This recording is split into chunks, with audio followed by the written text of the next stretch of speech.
Can democracy survive another contentious election? This is the question many are grappling with as two formidable candidates, Vice President Kamala Harris and former President Donald Trump, make their final push in a bitter deadlock.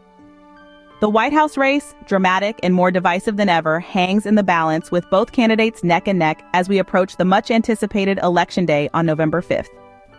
On one hand, we have Kamala Harris, the first woman, Black, and South Asian vice president who, at 60, is offering a vision of hope and positivity.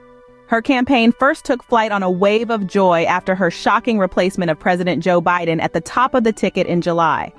However, as the race intensifies, her strategy has taken a turn.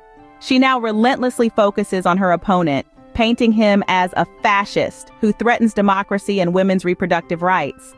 Harris is pulling out all the stops, making her closing pitch from the very spot where Trump rallied supporters to protest his 2020 election loss ahead of the infamous January 6, 2021 assault on the U.S. Capitol.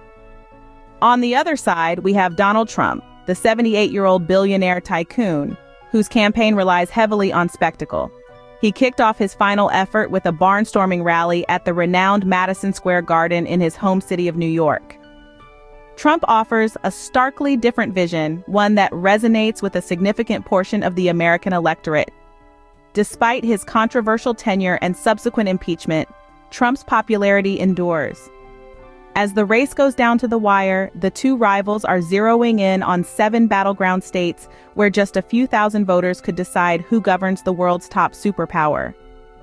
The United States, deeply divided, is on the cusp of making history either way, by electing its first woman president or by granting Trump a sensational comeback, making him the first convicted felon and oldest ever commander-in-chief to step into the Oval Office. With the stakes so high, John Mark Hansen, a professor of political science at the University of Chicago, has said, "It's looking like a toss-up." While it's impossible to predict with certainty, this election could very well come down to the wire. As the world watches on, we can only speculate. Will it be a historic win for Harris, shattering the highest glass ceiling in the land? Or will Trump make a sensational comeback, defying odds and expectations once again?